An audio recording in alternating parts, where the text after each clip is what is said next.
আজকে আমরা সারাদিন যে খবরে নজর রেখেছি তা হলো পাথর প্রতিমা, তা হলো ধোলাহাট, এবং যে খবর যে ছবি আপনাদেরকে সবার আগে নিউজ 18 বাংলা দেখিয়েছে তা হলো এই বাড়ি, চন্দ্রকান্ত বণিকের এই বাড়ি, যে বাড়ি বিস্ফোরণের পর একেবারে ধ্বংসস্তূপে পরিণত হয়েছে।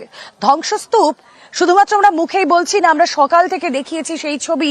এখন এই মাটি শুকিয়ে গিয়েছে। সকালে যখন এসেছিলাম, ভেজা মাটি, আর তার মধ্যে কোথাও সুতলি বোমা পড়ে রয়েছে, কোথাও অ্যাসবেস্টাস যা ছিটকে উড়ে এসেছিল তার টুকরো পড়ে রয়েছে, এবং দৈনন্দিন যা ব্যবহারিক জিনিসপত্র তাও কিন্তু ছড়িয়ে ছিটিয়ে পড়ে রয়েছে। রান্নাঘরের জিনিসপত্র আমরা দেখছিলাম সকাল থেকে সব ছড়িয়ে পড়ে রয়েছে। এবং যেই শিশুর মৃত্যু হয়েছে, যে দুধের শিশুর মৃত্যু হয়েছে, তাছাড়াও যে আরো দুজন রয়েছে, তাদের খেলনার টুকরো, তাদের পায়ের এক পাটি জুতো, এই সমস্ত কিছু এখন এই ধ্বংসস্তূপের আনাচে কানাচে ছড়িয়ে ছিটিয়ে রয়েছে।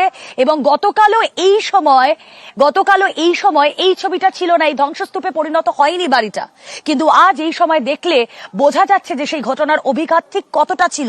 এখানেই মজুত করা ছিল সেই বাজি, যাতে বিস্ফোরণ। এবং এরপর আমরা দেখেছি যখন সময় এগিয়েছে, চন্দ্রকান্ত বণিক, তাকে আটক করা হয়েছে, তার বিরুদ্ধে মামলা রুজু হয়েছে। কিছুক্ষণ আগে এডিজি দক্ষিণবঙ্গ সুপ্রতিম সরকার তিনি প্রেস কনফারেন্স করছিলেন এবং এই গোটা ঘটনায় কিভাবে তদন্ত এগিয়ে নিয়ে যাওয়া হবে সেটা তিনি বলছিলেন। স্থানীয়রা তারা বারবার বলছেন, যারা সকাল থেকে ভিড় জমিয়েছিলেন সেই ভিড়টা কিন্তু এখনো কমেনি। সূর্য অস্ত যেতে চলেছে, সূর্যোদয়ের পর থেকে এই মানুষগুলো এখানে ভিড় জমিয়েছিলেন, এখনো কিন্তু এই ভিড়টা রয়েছে। তারা এখনো ভাবছেন, তাদের চোখের সামনে এই কি তারা দেখছেন। সেই স্থানীয়রা তারা কি বলেছিলেন একবার শুনুন আগে। সব রকম বাজি যেরকম বাজি হয়, আলাদা কারখানা আছে, এখানে স্টক কিছু মাল থাকে, অর্ডারি মালটাল হয়তো আসবে, এখানে মাল থাকে। পরে এসে দেখলাম জানালা থেকে তো এমনভাবে আগুন আসছে, দেখা পাচ্ছি যে ফুটছে, দেখছি যে ভিতরে ফুটছে, কিন্তু আমরা যেতে পারছি না।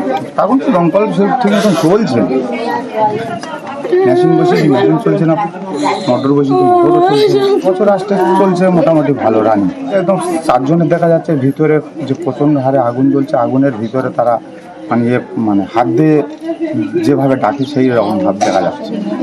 এই এলাকার যারা রয়েছেন, যাদের সাথে সকাল থেকে কথা বলেছি, তারা বলছেন তাদের কারোর রাতের ঘুম হয়নি গতকাল। তাদের ঘুম কেড়ে নিয়েছে এই ঘটনা, এই বিস্ফোরণ।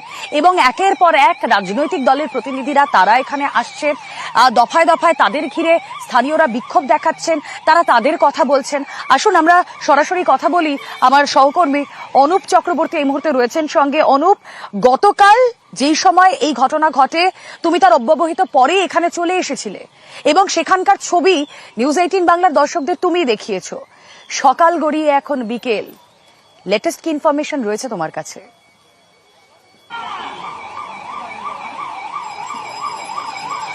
দেখো, সকাল গড়িয়ে একেবারে এখন বিকেল, কিন্তু গতকাল রাতে যে ছবি একেবারে প্রকাশ্যে উঠে এসেছিল বিস্ফোরণের পরবর্তী ক্ষেত্রে আমরা কিন্তু ঘটনাস্থলে পৌঁছই এবং তার পরবর্তীতে লক্ষ্য করা যায় একেবারে যেভাবে বিস্ফোরণ হয়েছিল সেটা কিন্তু একেবারে যে শুধুমাত্র বাজি মজুদ যে পরিমাণ ছিল, কিভাবে বাহ্যপদার্থ হচ্ছে, সেটা কিন্তু এই বিস্ফোরণের যে উৎসস্থল সেটা কিন্তু দেখলেই কিন্তু স্পষ্ট হবে।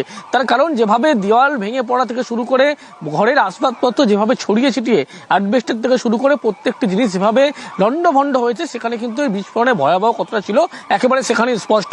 গতকাল ঠিক এই সময়ও কিন্তু এরকম ঘটনার সম্মুখীন এখানকার মানুষজনকে হতে হয়নি, কিন্তু গতকাল রাত 8:32 নাগাদ এই ঘটনার সম্মুখীন হতে হয়। তখন যে পরপর দুবার যে বিস্ফোরণের আওয়াজ, তখন কিন্তু একেবারে এখানকার মানুষ আতঙ্কিত হয়ে পড়েছিল। তারাও জানাচ্ছিল যে তুই যেমনটা বলছিলে, তাদের কিন্তু গতকাল রাত থেকে একেবারে ঘুম নেই। তার কারণ গতকাল যে পরিস্থিতি ভয়াবহ রূপ নিয়েছিল, তার পরবর্তীতে সকাল গড়িয়ে বিকেল পরের দিন হতে চললো, তা কিন্তু এখনো পর্যন্ত একজনকে শুধুমাত্র এখন বলা হচ্ছে আটক করে জিজ্ঞাসাবাদ করা হচ্ছে। চন্দ্রকান্ত বর্মন, তাকে কিন্তু ইতিমধ্যেই, চন্দ্রকান্ত বণিক, তাকে ইতিমধ্যেই আটক করা হয়েছে এবং দফায় দফায় জিজ্ঞাসাবাদ করা হচ্ছে। এই দুই ভাই চন্দ্রকান্ত এবং তুষারকান্ত, এরা দুজনেই কিন্তু একেবারে এই যে বাড়ি, সেই বাড়িতেই থাকতেন এবং তারা একসঙ্গে বাজির ব্যবসা করতেন। এবং বারবার এখানকার মানুষ থেকে শুরু করে প্রত্যেকেই কিন্তু একই কথা বলেছিল, তারা বাজির ব্যবসা না করে যেভাবে যে কোনো দিন কিন্তু দুর্ঘটনা ঘটতে পারে, কিন্তু কোনো রকম কর্ণপাত করেনি।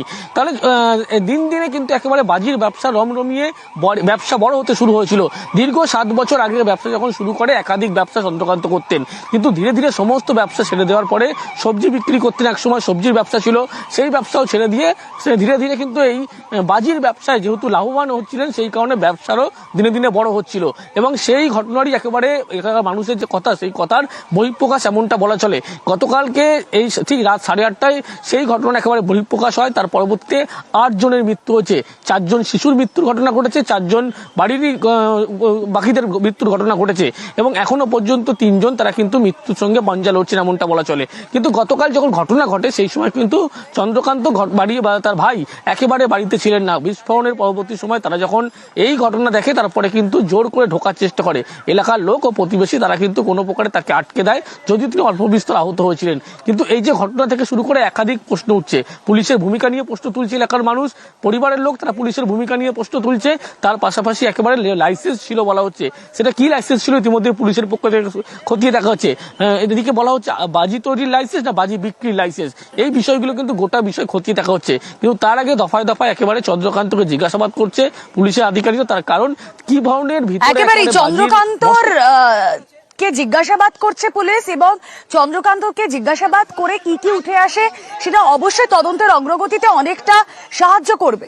এডিজি দক্ষিণবঙ্গ সুপ্রতিম সরকার তিনি কিছুক্ষণ আগে প্রেস কনফারেন্স করছিলেন এবং আমরা গতকালই জানতে পারছিলাম যে গ্যাস সিলিন্ডার লিক করে বিস্ফোরণের ঘটনা এরকম স্থানীয়রা বলছিলেন। এবার এখানেই প্রশ্ন উঠছে যে বিস্ফোরণ আগে হয়েছে নাকি আগে গ্যাস সিলিন্ডার লিক হয়েছে। কি বললেন আজ প্রেস কনফারেন্স করে এই ঘটনা নিয়ে এডিজি দক্ষিণবঙ্গ সুপ্রতিম সরকার, শুনুন। ঢোলাহাট থানা এলাকায় একটি বাড়িতে বিস্ফোরণ হয়, 8 জন মারা গিয়েছেন, তার মধ্যে 4টি বাচ্চা আছে এবং 3 জন মহিলা আছেন এবং 1 জন পুরুষ আছেন। চন্দ্রনাথ বণিক এবং তুষার বণিক এই দুজনের বাড়ি সেটা ছিল। ঘটনাস্থল পরীক্ষা করে আমাদের মনে হয়েছে বাড়িতে মজুদ বাজি থেকে বিস্ফোরণ হয়েছে। একটি গ্যাস সিলিন্ডারও বার্স্ট করেছে। বাড়ির যারা মালিক তাদের বাড়ির 100 মিটার 200 মিটারের মধ্যেই একটা বাজির কারখানা ছিল, সেখানে বাজি তারা তৈরি করতেন। কিন্তু বাড়ির মধ্যে কেন বাজি মজুত রাখা হয়েছিল সেটা আমরা খতিয়ে দেখছি। এই চন্দ্রনাথ এবং তুষারের বিরুদ্ধে নির্দিষ্ট ধারায় আমরা মামলা দায়ের করেছি, ইনভেস্টিগেশন চালু হয়েছে। স্থানীয় সূত্রে আমাদের এনকোয়ারি এখনো চলছে, বছর 10 ধরে চলছিল বলে প্রাথমিকভাবে আমরা জানতে পেরেছি। আমরা তার লাইসেন্স কি লাইসেন্স ছিল, তার বাজি তৈরির লাইসেন্স ছিল কিনা, বাজি মজুত করার লাইসেন্স ছিল কিনা, কি লাইসেন্স ছিল, সেই লাইসেন্সের কি ক্ষমতা, সেটা কতটা বৈধ কতটা অবৈধ, এগুলো সবই তদন্তের বিষয়। 2022 সালে এই চন্দ্রনাথ বলে তাকে গ্রেফতার করা হয়েছিল। 68.5 কেজি ফায়ার ক্র্যাকার্স তার থেকে বাজেয়াপ্ত করা হয়েছিল। এর আগে তার নিয়ে একটা কেস, একটা রেকর্ড আমরা পেয়েছি। দেখুন, আগে বিস্ফোরণ হয়েছে না আগে সিলিন্ডার ব্লাস্ট করেছে এইটা তো পুরোটাই তদন্ত সাপেক্ষ, কিন্তু একটা বিষয় তো স্পষ্ট, কোথাও গিয়ে মানুষের সচেতনতার অভাব তো থেকেই যাচ্ছে। একের পর এক বাজি বিস্ফোরণের ঘটনা ঘটছে, একের পর এক বাজি বিপর্যয়ের ঘটনা ঘটছে, কিন্তু তারপরেও টনক নড়ছে না। আমরা যখন মাস দেড়েক আগে কল্যাণীর ঘটনার কথা বলছিলাম তখন কে জানতো যে এখানে এই পাথর প্রতিমায় ঢোলাহাটে এই বাড়িতে বাজি মজুত করা হচ্ছিল। এডিজি দক্ষিণবঙ্গ সুপ্রতিম সরকার তিনি মনে করছেন যে হ্যাঁ, মানুষের সচেতনতাও ইকুয়ালি ইম্পর্টেন্ট। কোথাও গিয়ে একটা সচেতনতার অভাব আমরা লক্ষ্য করছি। কয়েকটি যে ঘটনা ঘটেছে সাম্প্রতিক গতিতে, আমি কি সতর্কতা রাখছি, আমি সেখানেই দেশলাই জ্বালাচ্ছি, এখানে বাচ্চা আছে, বয়স্করা আছেন, বৃদ্ধা মহিলা আছেন, সেইখানে আমি আমার দাহ্য পদার্থ রেখে সেখানে আমি গ্যাস সিলিন্ডার জ্বালাচ্ছি, সেখানে অন্য দাহ্য পদার্থ রাখছি। এটা তো সচেতনতার অভাব, দায়িত্ব জ্ঞানহীনতা। বৈধ যেখানে কারখানা চলছে বা যা নথিপত্র নিয়ে চলছে, বাজির স্টোরেজটা যাতে লোকালয়ের মধ্যে না হয় সেই ব্যাপারে আমরা বাজি প্রস্তুতকারক বিভিন্ন যে সংস্থা আছে মিটিং করব। তারা যদি এমন কোনো স্থান নির্দিষ্ট করেন যেটা লোকালয় থেকে দূরত্বে, যাতে মানুষের প্রাণহানি না হয় সেইটা সুনিশ্চিত করার জন্য সচেতনতা প্রয়োজন এবং সেফ স্টোরেজের জায়গা আইডেন্টিফাই করা যায়।